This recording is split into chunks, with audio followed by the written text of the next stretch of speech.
Hey, Composing Gloves here, and today I don't have a demo sound quite yet, but we're going to talk about a portamento lead because I haven't made one of those. And from the ground up, we made one. Now, I'm more interested in a portamento lead sequence. Da-na-na-na. So we're going to try and make one of those instead. So in order to do this, it's going to be kind of a fun thing. We're going to need a lot of notes, and they're going to need to be harmonically related. So we're going to do C, G, C, A, G, C, D, C, G. We'll put an A over here for good measure. Okay, so we're going to take this. And we're going to make it 4 bars long. Cool. Step 1. I haven't made anything yet, so I don't even know what it's going to sound like. Kind of excited. So, okay, now we need to engage our portamento. We're going to do, let's do this whole thing without even hearing it first. So, first, let's go to the volume. Let's go to the envelope. Let's turn on tempo mode and global, because global will be nice to us. Get rid of that. Get rid of, oh, well, it won't matter. So we're going to generate a sequence. Create sequence. I want a few notes to go down and up and down. And I want 4 measures worth of things. What's 1 measure? That's 1 measure. Okay, so that's 1, 2, 3, 4, 5, 6, 7, 8. So we need 8 times 4, 24. 1, 2, 3, 4, 5, 6, 7, 8. 1, 2, 3, 4, 5, 6, 7, 8. 1, 2, 3, 4, 5, 6, 7, 8. Oh, well, look at that. I should have. Dang it. But anyways, we're going to randomize it. I'm going to do something like this. Do. That sounds pretty cool. Gate it. Sustain. Change that. Change the decay. Change the decay slope on some of them. Change the sustain slope on some of them.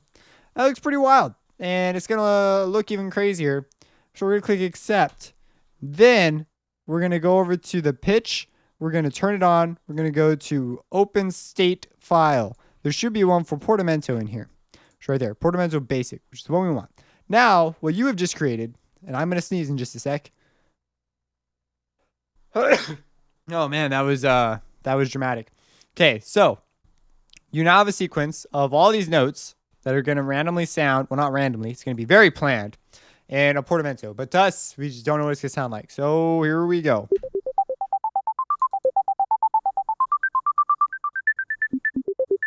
I just realized my portamento needs to be turned on. There it is. That's a pretty exciting thing. So you could change these notes and sort of select the kind of thing you want. Or you could even put a whole series of new notes down. And, oh man. Oh, you know what? I just realized this isn't even 4 measures. Let's make it a full 4 measures. We need the full glory. Okay, so now I'm going to choose, we're going to start on A this time.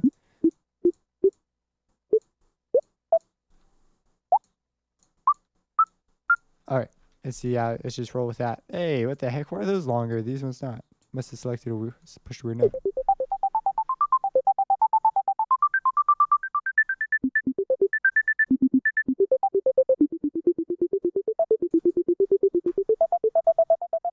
So we're doing something weird in here now.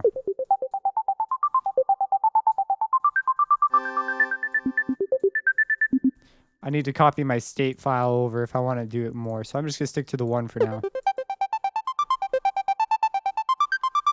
That's the sound. It was just the idea. Just wanted to show you guys. That'd be a fun, cool thing to make, sort of. So let's come over here. Ooh, Vengeance. We're going to do Vengeance. I need it at 128. For those of you who don't know about Vengeance, Vengeance is a stereotypical sample pack bought by producers when they're young, like me, who, well, when I was young, made this. They made these. They're very old sample packs, so they've been kind of overused and bloated. And so I bought a kit. I really wish I'd bought some other kit than the Dirty Electro and the Dance kit, because they're song builder kits and they're not that useful. I wanted drum loops was what I was after. More samples, because I had no samples at all, 0. And I was with FL 11 or something, and they didn't have. I did not know anything, so I was told about this thing and I went for the dogma because when you're that new, dogma is kind of where you need to go so that then you can figure out what it's all about and then you can make your own decisions about it. So anyways, for those of you who don't know about vengeance, I'm about to dig in there and it's just got this whole spiel about it if you're familiar with it. But they've got some good drums and they even have their levels at places where I like them versus like Black Octopus has great drums too. They're just all really loud. So I always have to turn them down. Where this one, I rarely turn them back up. Where's their drums? They should have a kit. See, they're like, they give you the full song. So some of using some of the, that's why it's looked down upon is because some people rely on these to do all their composition. It's hardly even, you're hardly even a producer when you're doing crap like that where you don't rely on your creative intuition at all. You just take other people's recordings and use them. It's like lame. But I'm okay with drum loops to an extent, and when I'm going fast and stuff. I mean, hey, if I was a commercial producer for TV and I had only so long to do it, you gotta do what you gotta do, man, to do your job. So it's on my opposing gloves. I have a. Is this Wonderland? I like this. It sounds really different over my headphones, though, than it does over monitors. So.